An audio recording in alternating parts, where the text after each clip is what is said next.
சிவாய. வணக்கம் நேயர்களே, அலர்மகள் அஸ்ட்ரோ சேனலுக்கு உங்களை அன்புடன் வரவேற்பது உங்கள் ஜோதிடர் ஸ்ரீ கந்தசுவாமி. மே மாத ராசி பலன்களை தற்போது பார்க்கலாம்.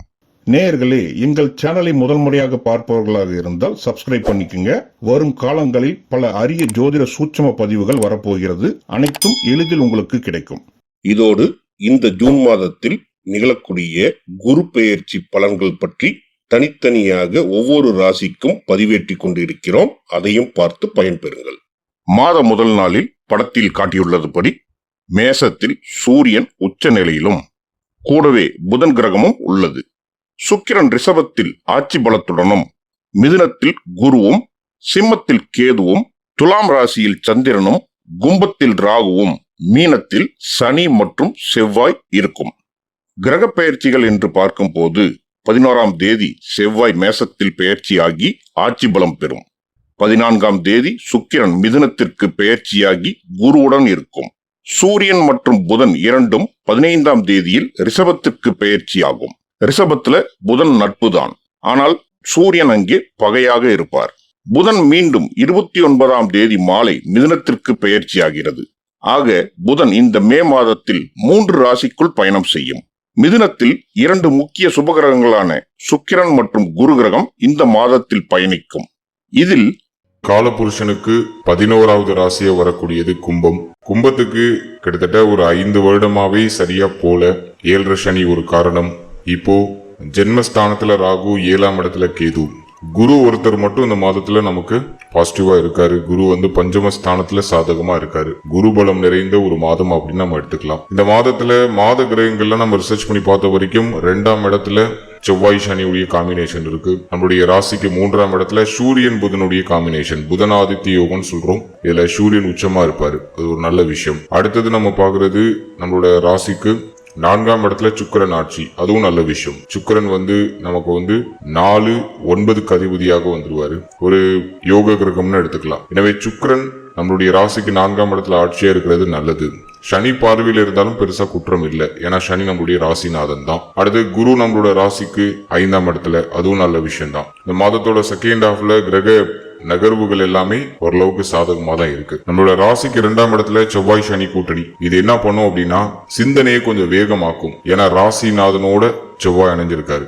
எனவே சிந்தனை வேகம் எடுக்க ஆரம்பிக்கும், நம்முடைய செயல்பாடுகள் வேகம் எடுக்க ஆரம்பிக்கும். இந்த மாதத்துல அவசர குணத்தை குறைச்சிக்கிறது நல்லது. அதே போல இந்த மாதத்துல வார்த்தைகள்ல ரொம்ப கவனமா இருக்கணும். வாக்குஸ்தானத்துல செவ்வாய் சனி, காரசாரமான வார்த்தைகள்லாம் அதிகமா வரதுக்கு வாய்ப்பு இருக்கு. அடுத்தது தன குடும்ப வாக்குஸ்தானத்துல செவ்வாய் சனி கூட்டணி இருக்கிறதுனால தொழில் சிந்தனை அதிகமா வந்துடும். நிறைய பேருக்கு தொழில் மூலமா வருமானம் வர ஆரம்பிச்சிடும். உத்தியோகம் இல்லாதவங்களுக்கு உத்தியோக வாய்ப்பு கிடைச்சிடும். ஏன்னா 10ஆம் அதிபதி நம்மளோட ராசிக்கு 2ஆம் இடத்துல ராசிநாதனோட இணைஞ்சிருக்காரு. 11ஆம் அதிபதி நமக்கு பஞ்சமஸ்தானத்துல அமர்ந்து 11ஆம் இடத்தை பாக்குறாரு. வருமானத்துல பெருசா தடை இருக்காது, பண வரவு கணிசமா இருக்கும். ஆசைகள், எண்ணங்கள், தேவைகள் எல்லாமே பரிபூர்ணமா பூர்த்தியாக ஆரம்பிக்கும். அடுத்தது திருமண முயற்சி, திருமண வாழ்க்கை நம்ம ரிசர்ச் பண்ண வரைக்கும் 1 and 7ல ராகு கேது, நிறைய பேருக்கு திருமண முயற்சியில நிறைய தடை இருக்கு. பெருசா பாசிட்டிவான ரிசல்ட் கிடைக்கல, வாய்ப்புகள் தள்ளி தள்ளி போற மாதிரி ஒரு உணர்வு கொடுக்குது. இந்த மாதம் 7ஆம் அதிபதி ராசிக்கு 3ஆம் இடத்துல அமர்ந்து புதனோட இணைஞ்சிருக்காரு. திருமண முயற்சி கொஞ்சம் டல்லா தான் இருக்கு. இந்த மாதத்திலையும் பெருசா சூப்பர் பாசிட்டிவா நம்மளால சொல்ல முடியல. இருப்பினும் முயற்சிகளை செய்யலாம். தடை தாமதத்தோட ஒரு சில குழப்பங்களுக்கு பிறகு சுப செய்தி அப்படிங்கிறது இந்த மாதத்தோட செகண்ட் ஹாஃப்ல உங்களுக்கு கிடைக்கிறதுக்கு வாய்ப்பு அதிகம். அடுத்தது நம்ம பாக்குறது திருமண வாழ்க்கை. மன வாழ்க்கையை பொறுத்த வரைக்கும் அதிகமான கருத்து போராட்டம் வரதுக்கு வாய்ப்பு இருக்கு. வாழ்க்கை துணையோட அதிக கருத்து போராட்டத்தை எதிர்கொள்றதுக்கான சூழ்நிலைகள் இந்த மாதத்துல உருவாக வாய்ப்பு இருக்கு. அதே போல இந்த மாதத்தை பொறுத்த வரைக்கும் நண்பர்கள், நட்பு வட்டாரம் சம்பந்தப்பட்ட விஷயங்கள்ல ஒரு நல்ல ஆதரவு கிடைக்கும். புதிய நண்பர்களுடைய பழக்க வழக்கம் கிடைக்கும். புதிய நண்பர்களால ஆதாயம் உண்டு. நண்பர்களால ஏற்பட்ட அந்த இறுக்கமான மனநிலை எல்லாம் ஓரளவுக்கு குறைய ஆரம்பிக்கும். அதெல்லாம் நம்ம ஒரு பாசிட்டிவா பாக்குறோம். அடுத்தது நம்ம பாக்குறது 4ஆம் இடத்துல சுக்கிரன் ஆட்சி, நல்ல விஷயம். வண்டி, வாகனம், வீடு இது சார்ந்த வகையில சுப மாற்றங்கள் உண்டு. ரொம்ப நாளா வீடு கட்டணும்னு ஆசைப்படுறீங்க அப்படின்னா இப்ப ட்ரை பண்ணா அது பாசிட்டிவ் ரிசல்ட் கொடுக்கும். அதே போல வண்டி, வாகனம் ஏதாச்சும் வாங்கணும்னு ஆசைப்படுறீங்கன்னா இப்ப செகண்ட் ஹேண்ட்ஸ்ல ஏதாச்சும் வாங்கிடலாம், அதுக்கான வாய்ப்புகள் உண்டு. வாகன யோகம் நிறைய பேருக்கு கிடைக்குது. நிறைய பேர் புதுசா மொபைல் போன் வாங்குறது, புதுசா ஏதாச்சும் எலக்ட்ரானிக்கல் கேஜெட் வாங்குறது, மேலும் வீட்டுக்கு தேவையான பொருட்கள், எலக்ட்ரானிக்கல் அண்ட் எலக்ட்ரிக்கல் சம்பந்தமான விஷயத்துல ஏதாச்சும் வீட்டுக்கு தேவையான பொருட்கள்லாம் அந்த மாதத்துல வாங்கி வைப்பீங்க. மேலும் இந்த மே மாதத்தை பொறுத்த வரைக்கும் கல்வி சார்ந்த வகையில் இருக்கிற குழப்பங்கள் மாணவ மாணவிக்கு தீர ஆரம்பிக்கும். மாணவ மாணவிகளுக்கு கல்வி ரீதியா ஏதாச்சும் பிரச்சனை குழப்பம் இருக்குன்னா அதெல்லாம் இப்ப சரியாயிடும், கவலை வேண்டாம். படிப்புல பெருசா தடை அமைப்புகள் இல்ல.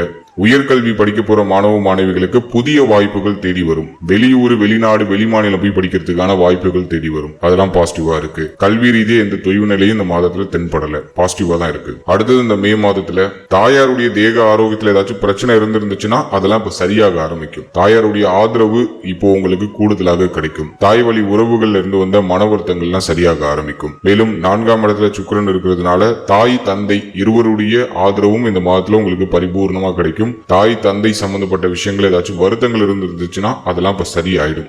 சுக்கிரன் ஆட்சியாகக்கூடிய ஒரு மாதம் அப்படிங்கிறதுனால ஆடை ஆபரணங்கள், உங்களுக்கு தேவையான முக்கியமான பொருட்கள், உங்களை அழகுபடுத்திக்கிறதுக்கான பொருட்கள், தேவையான பொருட்கள்லாம் வாங்கிப்பீங்க. பூர்வீக சொத்துல ஏதாச்சும் பிரச்சனைகள் இருந்துச்சுன்னா அது இந்த மாதத்துல சரியாயிடும். பூர்வீக சொத்தை அனுபவிக்கிறதுக்கான பாக்கியம் இந்த மாதத்துல நிறைய கும்பராசிக்காரர்களுக்கு ஏற்பட போகுது. சோ அதுவுமே பாசிட்டிவா தான் இருக்கு. மேலும் காதல் உறவு, காதல் சார்ந்த விஷயங்கள் இருந்து வந்த மன அழுத்தம் இந்த மாதத்துல குறையும். அதுவும் இந்த மாதத்துல உங்களுக்கு ஆல்மோஸ்ட் ஃபேவரா தான் இருக்கு. அடுத்த சூரியன் புதன் இணைவு 3ஆம் இடத்துல இருக்கு. இதுல புதன் அஷ்டமாதிபதி. அவர் 3ஆம் இடத்துல இருக்கிறதுனால இளைய சகோதர சகோதரிகளோட கொஞ்சம் அனுசரிச்சு போய்க்கணும். இளைய சகோதர சகோதரிகள் சார்ந்த விஷயங்கள்ல கவனமா இருந்துக்கணும். மேலும் உங்களோட ஷோல்டர் பகுதி, கை பகுதிகளில் எதுவும் பாதிப்பு வராம பாத்துக்கோங்க. தலைப்பகுதியில எதுவும் பாதிப்பு வராம பாத்துக்கோங்க. நிறைய பேருக்கு ஒற்றை தலைவலி சம்பந்தமான பிரச்சனைகள்லாம் வரத்துக்கு வாய்ப்பு இருக்கு. மேலும் முடி உதிர்வு பிரச்சனை நிறைய பேருக்கு இந்த மாதத்துல வரத்துக்கு வாய்ப்பு இருக்கு. அதுல கொஞ்சம் கவனம் செலுத்திக்கணும். உஷ்ணாதிக்கம் சம்பந்தமான பாதிப்புகளோ பிணிகளோ வராம கொஞ்சம் உங்களை பராமரிச்சுக்கிறது ரொம்ப நல்லது. அடுத்தது உத்தியோகம் சார்ந்த விஷயத்தை பொறுத்த வரைக்கும் இந்த மாதத்துல உங்களுடைய ஜாப்ல ரொம்ப சின்சியரா இருப்பீங்க. வேலையில ரொம்ப சின்சியரா இருப்பீங்க. அந்த நகர்றதுக்கெல்லாம் நேரமே இருக்காது. ரொம்ப சின்சியரா பொருளாதாரத்தை சம்பாதிக்கிற நோக்கத்துல உங்களோட பயணம் இந்த மாதத்துல ஒரு மாதிரி நல்லா பிரிஸ்கா இருக்கும். எதுவும் பெருசா குறைய சொல்ற அளவுக்கு இல்ல. எனவே உத்தியோகம் சார்ந்த விஷயமும் உங்களுக்கு ஆல்மோஸ்ட் ஃபேவரா தான் இருக்கு. ஒரு பீஸ்ஃபுல்லா உங்களோட வேலையை நீங்க தொடர்ச்சியா செய்யறதுக்கான சூழ்நிலைகள் எல்லாமே கிடைக்கும். 10ஆம் அதிபதி உங்களுக்கு நல்லா இருக்காரு. 6ஆம் அதிபதி பெருசா பாதிக்கப்படல.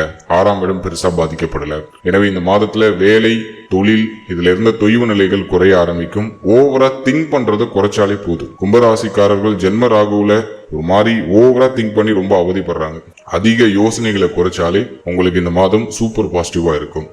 இந்த மாதத்தில் உங்களுக்கான அதிர்ஷ்ட எண் 3, 7, 9. அதிர்ஷ்ட நிறம் நீலம், மஞ்சள் மற்றும் வெள்ளை.